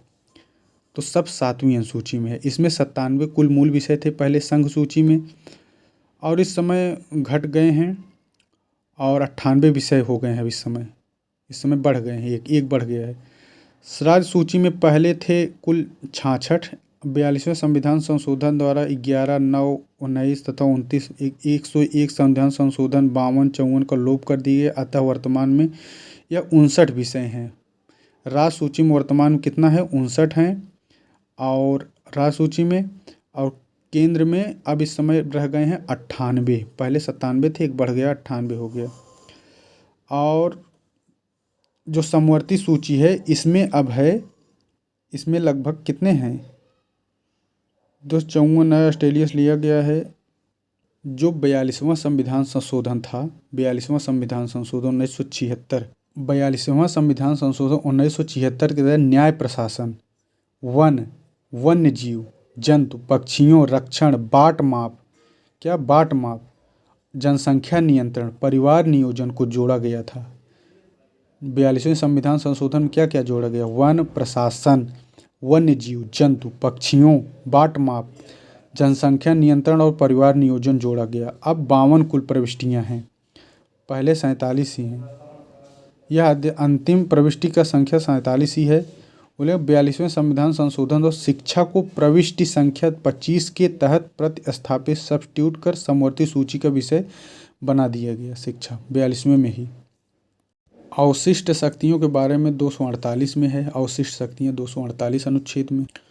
अनुच्छेद 250 के अनुसार राष्ट्रपति द्वारा राष्ट्रीय आपातकाल घोषित किए जाने की स्थिति में संसद को राज्य सूची में वर्णित विषयों पर विधि बनाने का अधिकार प्राप्त होगा और किंतु संसद द्वारा इस प्रकार राज्य सूची के विषय पर बनाया गया कानून आपातकाल की समाप्ति के 6 माह बाद प्रवर्तन में नहीं रहेगा। यानी 250 में जो संसद बनाएगी समवर्ती राज्य सूची के विषयों पर कानून, वो 6 माह तक होगा, आपातकाल के बाद तक लागू रहेगा, उसके समाप्त होने के बाद तक, उसके बाद समाप्त हो जाएगा।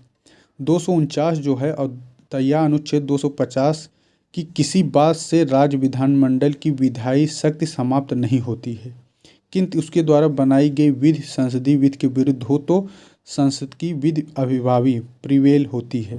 पहले प्राथमिकता उसी को दें। राज्यों की सहमति अनुच्छेद 252 के अनुसार 2 या 2 से अधिक राज्यों के विधानमंडल संकल्प पारित कर संसद से यह अनुरोध कर सके वह राज्य सूची के विषयों पर वर्णित का निर्माण करे। किसके अनुसार? 252 के अनुसार ऐसा प्रावधान है कि हम 2 राज्यों के विषय पर कानून बना सकते हैं, जो दोनों राज्यों के विषय है।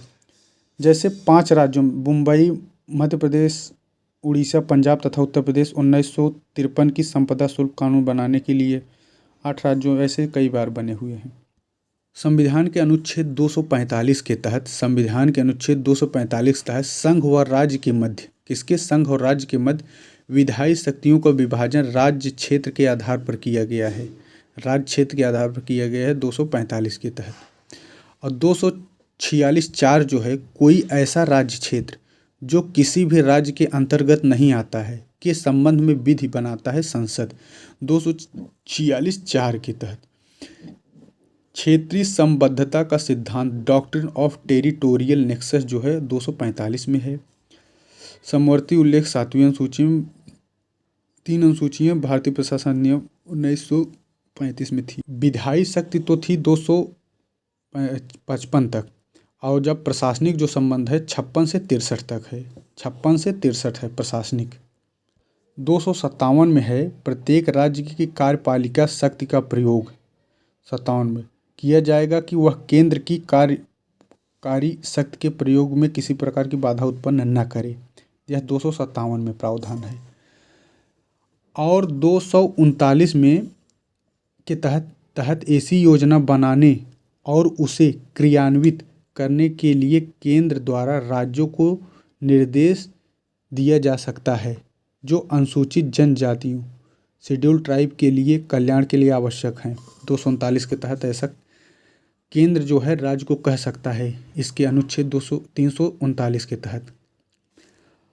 और 350 जो है भाषाई अल्पसंख्यकों के बारे में है। 350 का कौन सा है? 350 का जो है भाषाई अल्पसंख्यकों के वर्गों के बारे में है, मातृभाषा में शिक्षा।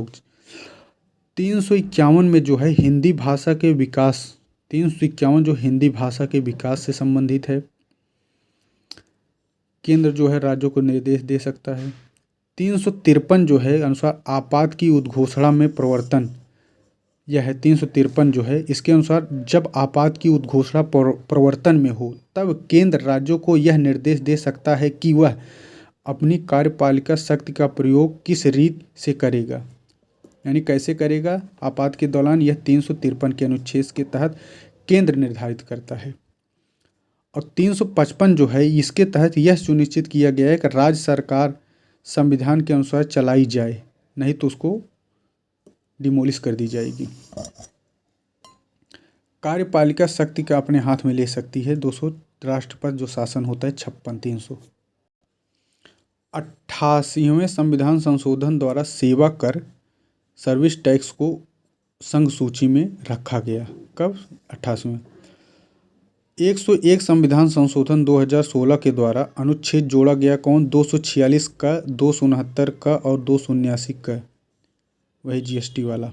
246 का, 69 का, 79 का।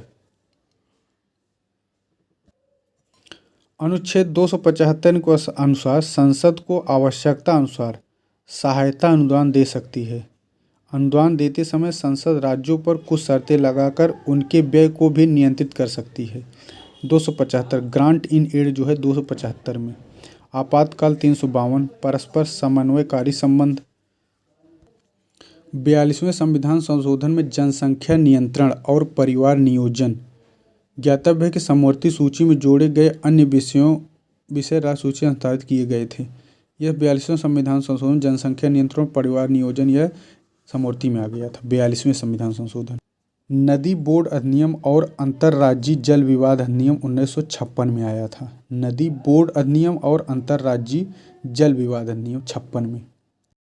अनुच्छेद 263 के तहत अंतर्राज्यीय परिषद गठन के बारे में प्रावधान है। किंतु अंतर्राज्यीय परिषद 263 में अंतर्राज्यीय जो परिषद है, यह अंतर्राज्यीय परिषद के गठन का अधिकार राष्ट्रपति को है। किसको है अंतर्राष्ट्रीय परिषद का गठन का अधिकार? राष्ट्रपति को। अंतर्राज्यीय परिषद 263। अंतर्राज्यीय परिषद का गठन 1990 को किया गया। प्रधानमंत्री इसका अध्यक्ष होता है और इसमें 6 मनोनीत कैबिनेट मंत्रियों के अतिरिक्त राज्य और संघ राज्य क्षेत्रों के मुख्यमंत्री प्रशासक प्रदेन सदस्य होते हैं। अंतर्राज्यीय जो इसकी प्रकृति होती है परिषद की, यह सलाहकारी होती है। अंतर्राज्यीय जो परिषद की प्रथम बैठक 10 अक्टूबर 1990 को प्रथम तत्कालीन प्रधानमंत्री वीपी नरसिम्हा की अध्यक्षता में हुई थी। वीपी सिंह की अध्यक्षता में हुई थी। वीपी सिंह की अध्यक्षता में प्रथम अंतर्राज्यीय परिषद की बैठक हुई थी, वीपी सिंह की अध्यक्षता में।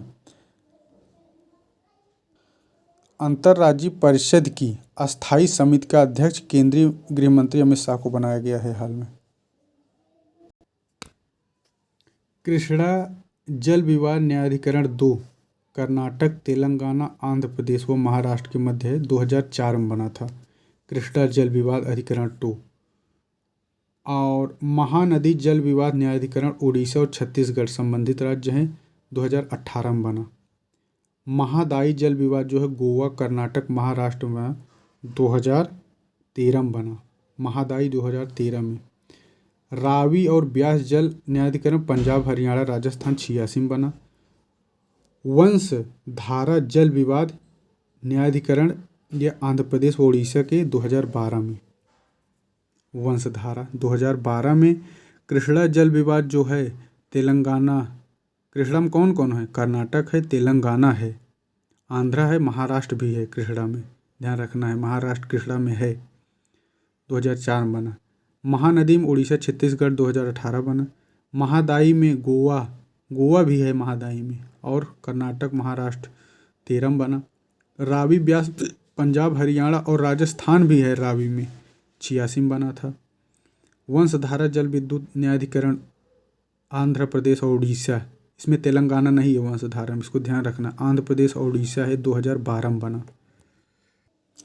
शीतलवाड़ समिति जो है प्रशासनिक सुधार आयोग से संबंधित है, 1966 में बनी थी।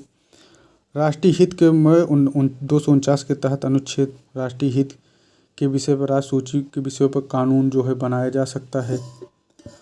और राजमन्नार जो समिति थी तमिलनाडु सरकार ने 1969 में पीवी राजमन्नार की अध्यक्षता में बनाया था। लक्ष्मण स्वामी मुदगया इसके समिति के सुझाव दिए थे और यह था कि अवशिष्ट जो विषय या तो समाप्त कर दिए जाने चाहिए, राजमन्नार समिति ने कहा था, अथवा राज्यों को दे दिए जाने चाहिए, इनकी सिफारिश थी। और एक अंतर्राज्यीय परिषद का गठन किया जाना चाहिए, राजमन्नार समिति थी सिफारिश। अखिल भारतीय सेवाओं को समाप्त कर दिए जाते, IAS PCS को एक समाप्त करने की बात करते थे राजमन्नार समिति, जो 69 में बनी थी। राष्ट्रीय आपात की उद्घोषणा जो है प्रवर्तन ऑपरेशन हो तो संसद को राज्य सूची के विषयों पर विधि बनाने का अधिकार अनुच्छेद 250 के तहत मिलता है।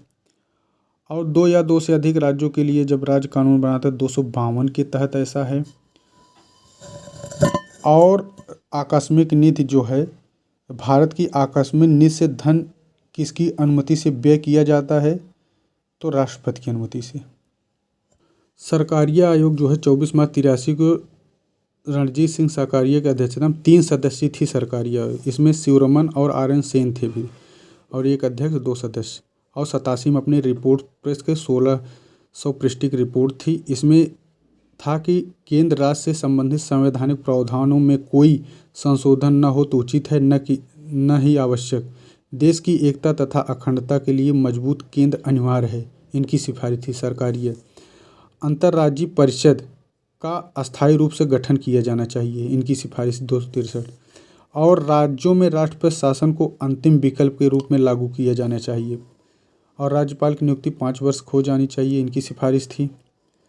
और ये सिफारिश किए थे सरकारी आयोग। निगम कर और आयकर तथा उत्पाद शुल्क के उचित बंटवारे के लिए संविधान में संशोधित किया जाना चाहिए। योजना आयोग को स्वायत्त शासी संस्था बनाया जाना चाहिए। इनकी थी।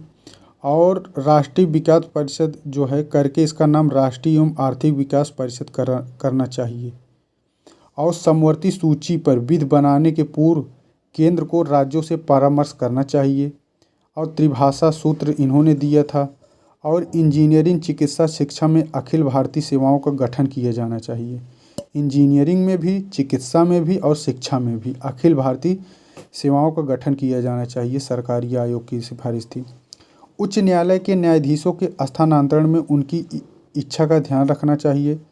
राज्यों को ऋण देने की पद्धति पर पुनर्विचार किया जाना चाहिए तथा राजस्व में राज्यों, विशेषकर कमजोर राज्यों के भाग को बढ़ाया जाना चाहिए। वाजपेयी के कार्यकाल में वेंकटचलैया आयोग जो बनी थी 2000 में, और यह थी 11 सदस्य थी। 2002 को अपनी रिपोर्ट राष्ट्रपति को सौंपी थी। वेंकटचलैया वाजपेयी का कार्यकाल था 2000 में। 2002 में अपनी रिपोर्ट दी। इसमें यह कहा गया सुझाव था कि राज्यपाल की नियुक्ति एक समिति के द्वारा की जानी चाहिए, जिसमें प्रधानमंत्री, गृह मंत्री, लोकसभा अध्यक्ष, उपराष्ट्रपति तथा राज्य के मुख्यमंत्री सम्मिलित हों। और फिर एक पुंछी आयोग बना था 2007 में, 4 सदस्य था। इसने 2010 में अपना प्रतिवेदन दिया था। पुंछी आयोग। आनंदपुर साहिब प्रस्ताव 1977 पश्चिम बंगाल से संबंधित है। आनंदपुर साहिब प्रस्ताव 1977 पश्चिम बंगाल से संबंधित है, न कि पंजाब से। ध्यान रखना है। जो वित्त संबंध है यह भाग 12 के अनुच्छेद 268 से 281 के तहत है। वित्त 68 से 81 के तहत वित्त है भाग 12 में। और इसमें यह है कराधान की शक्तियों का विभाजन। अनुच्छेद 265 में कहा गया है कि कोई कर विधि के प्राधिकार से ही आरोपित, लेविड या संग्रहित किया जाएगा, अन्यथा नहीं। 265 में विधि से हुआ। 265 कर यानी टैक्स लगाने का प्रतिषेध करता है, शुल्क फी लगाने का नहीं।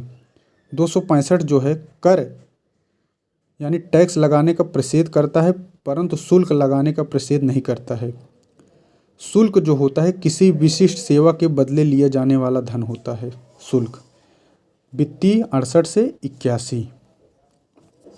संघ सूची क्या है? संघ सूची में वर्णित विषयों पर कर लगाने का अधिकार केंद्र को दिया गया है, जिसमें 14 विषय हैं। राज्य सूची में वर्णित विषयों पर प्रविष्टि लगाने का राज्यों के, जिसमें कुल 19 विषय हैं। राज्य सूची में 19 है, केंद्र के पास 14 है। केंद्र के पास कम है, राज्य के पास ज़्यादा है। 2016 में 101वां संविधान संशोधन हुआ और इसमें उत्पाद शुल्क ये सब प्रावधान किए गए। तो इसमें यह था कि पेट्रोलियम, क्रूड और high speed diesel, motor spirit commonly known as petrol, natural gas, aviation and turbine fuel, tobacco and tobacco products, these are। ये ध्यान रखना है कि 101वां संविधान संशोधन है, 2016 में आया था ये।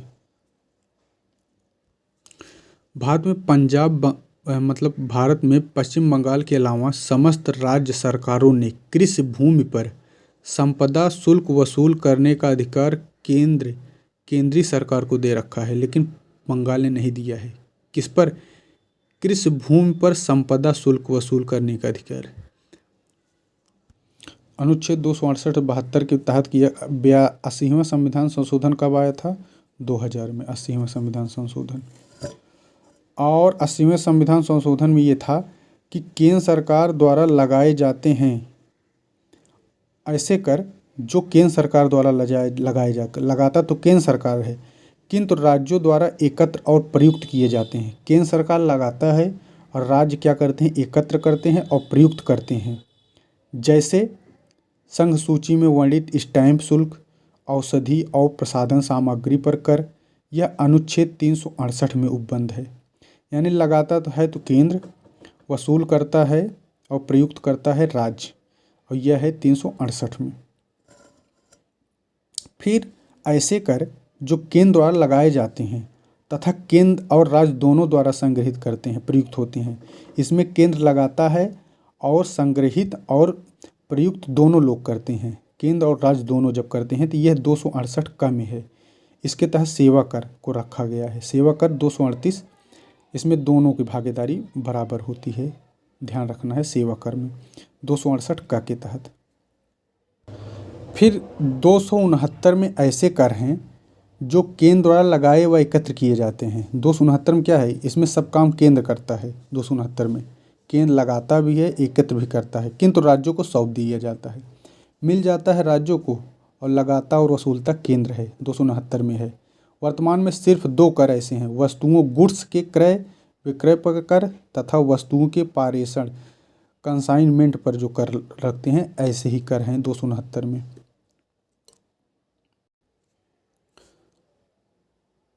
संघीय कर कौन का, आय कर जो कृषि छोड़कर संघीय कर होता है। सीमा शुल्क, निर्यात शुल्क सहित, यह क्या हो, यह संघीय कर है। सीमा शुल्क, आय कर, भारत निर्मित उत्पादित औद्योगिक माल जैसे पेट्रोलियम, डीजल, स्प्रिट, प्राकृतिक गैस, विमान टरबाइन, तंबाकू, ये सब संघीय कर हैं।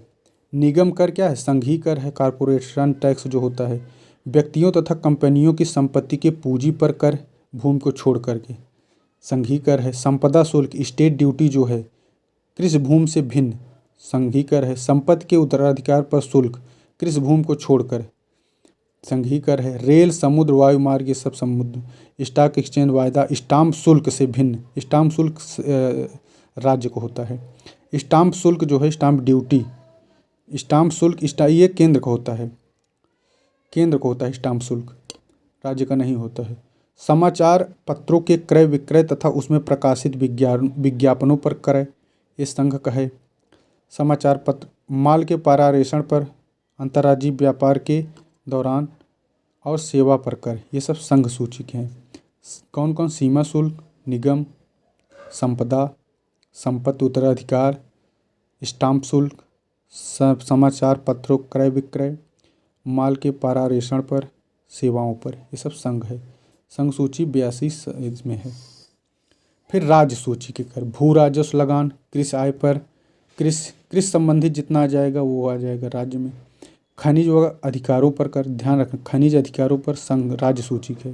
एल्कोहलिक पेय, अफीम, गांजा, मादक, ये सब पदार्थ पे राज्य सरकार एक्साइज ड्यूटी जो होती है। स्थानीय उपयोग तथा विक्रय के लिए वस्तुओं के प्रवेश पर कर, एंट्री टैक्सेस जो होता है राज्य सूची। समाचार पत्रों के भिन्न वस्तुओं के क्रय विक्रय पर, रेडियो और दूरदर्शनों के विज्ञापनों पर कर के राज्य को होता है।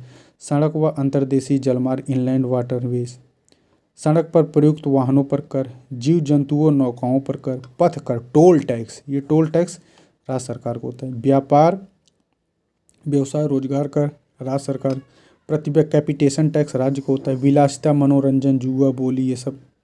स्टाम्प शुल्क, संघ सूची में वर्णित दस्तावेजों से भिन्न जो होता है। स्टाम्प शुल्क देखो राज्य भी होता है, वही कन्फ्यूजन हुआ था। स्टाम्प शुल्क राज्य में भी होता है, केंद्र में भी होता है, लेकिन कुछ विषय संघ सूची में है, कुछ राज्य सूची में है, तो इन पर ध्यान रखना है। स्टाम्प शुल्क, राज्य हितबद्ध कराधान 274 में है, राज्य हितबद्ध कराधान। और राज्यों को सहायता अनुदान 275 के तहत भारत की संचित निधि से। अनुच्छेद 73, अनुच्छेद जो उन विषयों पर जिन बनाने का अधिकार है संसद को, 73 के तहत। ग्रांट इन एड 275 में है, राज्य सहायता अनुदान। शुद्ध आगम जो होता है, यह CAG जो है गणना करता है, शुद्ध आगम की गणना। राज्य कर्तव्य कार्यपालिका शक्ति का प्रयोग इस प्रकार करे कि संघ को अपनी कार्यपालिका शक्ति के प्रयोग में कोई कठिनाई न हो, यह 257 में वर्णित है। अनुसूचित जातियों जनजातियों के कल्याण के लिए आवश्यक योजना तैयार करना, उन्हें लागू करना, अनुच्छेद 339 के तहत है। 339 में है ST। और 351 है, यह हिंदी भाषा के विकास को सुनिश्चित करने के लिए सरकार, ये 351 में है। के तहत है। 258 है कि संघ सूच कार्यपालिका शक्ति के तहत आता है। 292 है उधार, केंद्र सरकार का उधार जो होता है 292 और राज्य सरकार का उधार जो होता है 293। 10 अक्टूबर 1990 को अंतर्राज्यीय परिषद की प्रथम बैठक हुई थी, जिसकी अध्यक्षता वीपी सिंह ने की थी। तत्कालीन प्रधानमंत्री थे वो इस समय। और राष्ट्रीय विकास परिषद एक परामर्शदायी नियोजन मंडल का है। परामर्शदात्री नियोजन मंडल का गठन जो है 1946 में केसी नियोगी की अध्यक्षता में हुई थी। किस राष्ट्रीय विकास परिषद की स्थापना केंद्रीय मंत्रिमंडल के प्रस्ताव से हुआ था। संघ संपत्ति को राज्य करों से विमुक्ति जो है 85 में और संघ करों से विमुक्ति जो है 89 में है। राज्यों की संपत्ति और आय को संघ के करों से मुक्ति है 89 में और संघ को 85 से छूट मिली है। कर लगाने की शक्ति का निर्बंधन 246 माल के क्रय व विक्रय पे है। शुद्ध आगम जो है 279 में है। नेट पर जो सीएजी करता है शुद्ध आगम की गणना। भारत के अब तक रहे वित्त आयोग प्रथम केसी नियोगी 52-57, दूसरे संथानम 57-62, ए.के. चंद्रा नियोगी संथानम चंद्रा, फिर पीवी राजमन्नार 69 तक, महावीर त्यागी 69-74, ब्रह्मानंद रेड्डी 74-79, एम.एन. सेलेट 79 से CYV चौहान रहे हैं, NP साल्वे रहे हैं, केसी पंत रहे हैं, खुसरो रहे हैं, रंगराजन रहे हैं, केलकर रहे हैं, YV रेड्डी, NK सिंह, ये सब भारत के वित्त आयोग के अध्यक्ष रहे हैं। ये इस समय 15वां चल रहा है।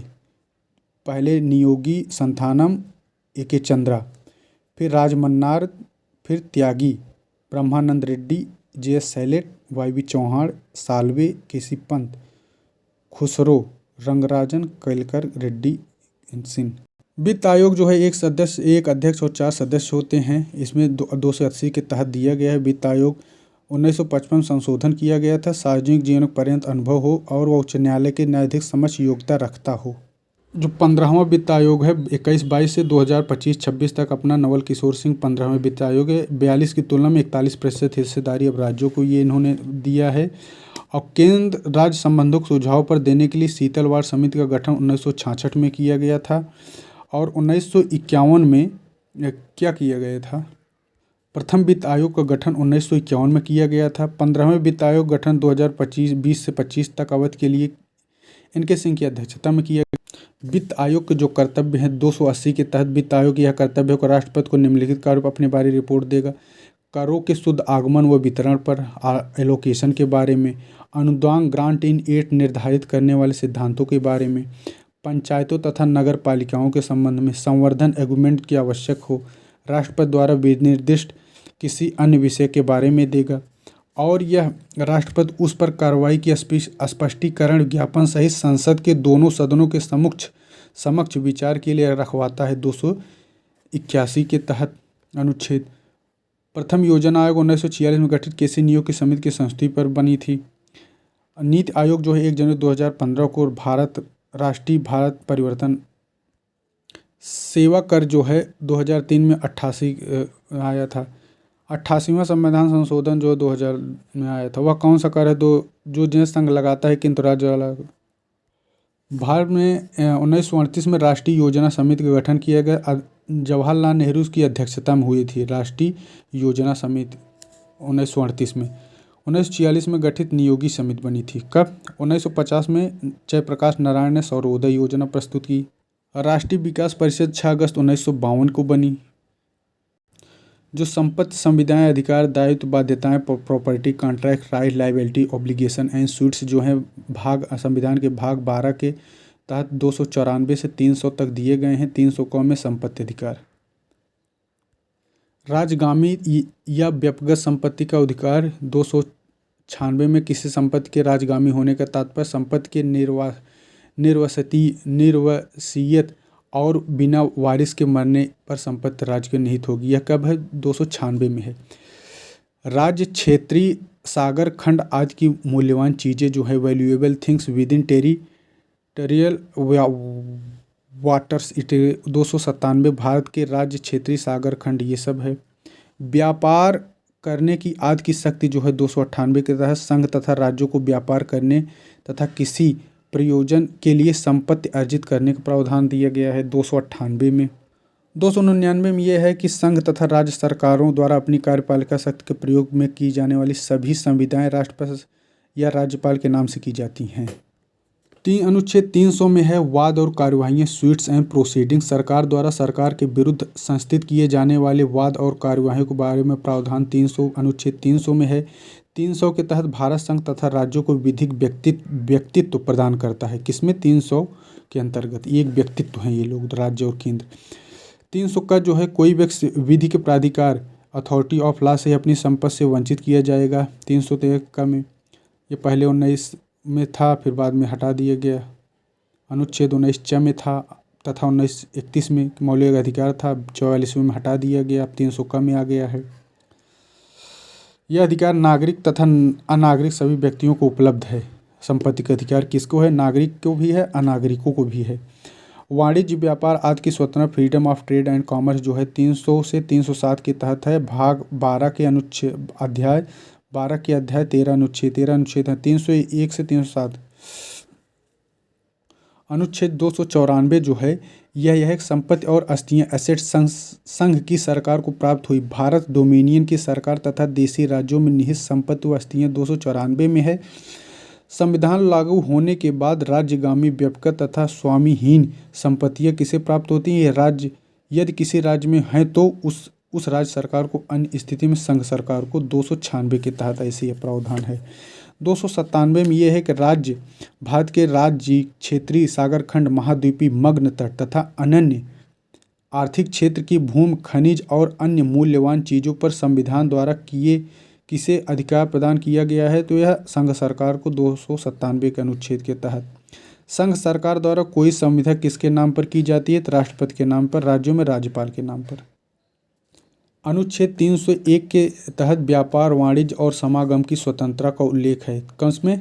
अनुच्छेद 301 के तहत व्यापार वाणिज्य समागमन 302 है जो व्यापार आदि की स्वतंत्रता और निर्बंधन है।